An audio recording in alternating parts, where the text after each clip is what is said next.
ಶಕ್ತಿಯನ್ನು ಬೆಳೆಸ್ಕೊಳ್ಳುವಂಥ ಜಾಣತನವೂ ಅಲ್ಲಿದೆ. ಇದರಲ್ಲಿ ಎರಡು ಮಾತಿಲ್ಲ. ಯಾಕಂದರೆ 2028 ಬಂತು ಈಗ ಸಮೀಪದಲ್ಲೇ.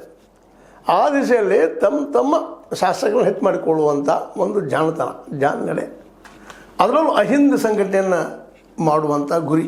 ಈಗಾಗಲೇ ಬೆಳಗಾವಿಯ DCC ಬ್ಯಾಂಕನ್ನು ತಮ್ಮ ಕಬ್ಜೆ ತೆಗೆದುಕೊಂಡು ನಿಧಾನಕ್ಕೆ ಬೆಳಗಾವಿಯ ರಾಜಕೀಯ ಹಿಡಿತವನ್ನು ತಮ್ಮ ಸುಪರ್ದಿ ತೆಗೆದುಕೊಳ್ಬೇಕನ್ನುವಂತಹ ದೊಡ್ಡ ಪ್ರಯತ್ನ ತೆಗೆದುಕೊಂಡಿದ್ದಾರೆ. ಏನು ಪ್ರಶ್ನೆ, ಉಸ್ತುವಾರಿ ಅಂದರೆ ಮುಗಿದೋಗ್ಬಿಡ್ತು.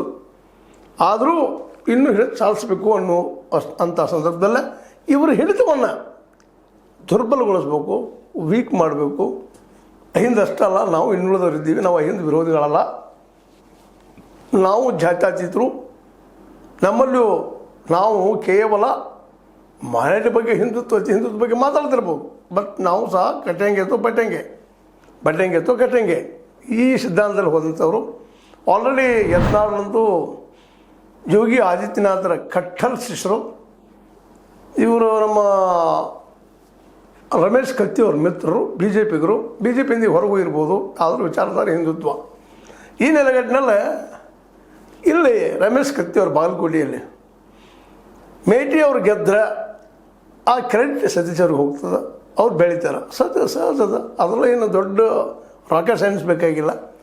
ಅದಕ್ಕಾಗಿ ಅವರ ವಿರೋಧವಾಗಿ ಶಕ್ತಿಯನ್ನು ಬೆಳೆಸಬೇಕಪ್ಪ. ನಾವು ಮೌನ ಆಗಿದ್ದರೆ ನಮ್ಮ ರಾಜಕೀಯ ಶಕ್ತಿ, ನಮ್ಮ ಅಸ್ತಿತ್ವ ಹೋಗಿಬಿಡ್ತದೆ ಅನ್ನುವಂಥ ನೆಲೆಯಲ್ಲಾಗಿರ್ಬೋದು. ಅಥವಾ BJPಗೆ ಇವತ್ತು ಅನಿಸದ ರಮೇಶ್ ಕತ್ತಿಯವ್ರನ್ನ ಯಾಕೆ ನಾವು ಈ ಸಂದರ್ಭದಲ್ಲೇ ಸದುಪಯೋಗ ಮಾಡ್ಕೊಳ್ಬಾರ್ದು ಅನ್ನುವಂಥದ್ದಾಗಿರ್ಬೋದು. ಜೊತೆಗೆ ಸ್ವತಃ ರಮೇಶ್ ಕತ್ತಿಯವರು ಬುದ್ಧಿವಂತರಿದ್ದಾರೆ, ಅವ್ರ ಮನೆಯಲ್ಲಿದ್ದಂಥವರೆಲ್ಲ ರಾಜಕೀಯ ತಿಳುಗಿದ್ದಂಥವ್ರು ಇದ್ದಾರೆ.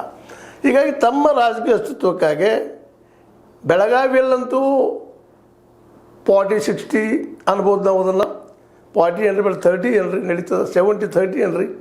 30% ನಮ್ಮ ರಮೇಶ್ ಕತ್ತಿ ಅಂತಹ ಅಥವಾ ಲಕ್ಷ್ಮಣ್ ಸವದಿ ಅಂತವರು ಅಲ್ಲಿ ವಿರೋಧ ಮಾಡ್ತಾಯಿದ್ದಾರೆ. 70% ಈ ಸದ್ಯ DCC ಬ್ಯಾಂಕದ ಒಂದು ನೆಲೆಗಟ್ಟಿನಲ್ಲಿ ವಿಚಾರ ಮಾಡಿದ್ರೆ ಜಾರಕಿಹೊಳಿ ಸಹೋದರರು ಹಿಡಿತವನ್ನು ಸಾಧಿಸಿದ್ದಾರೆ.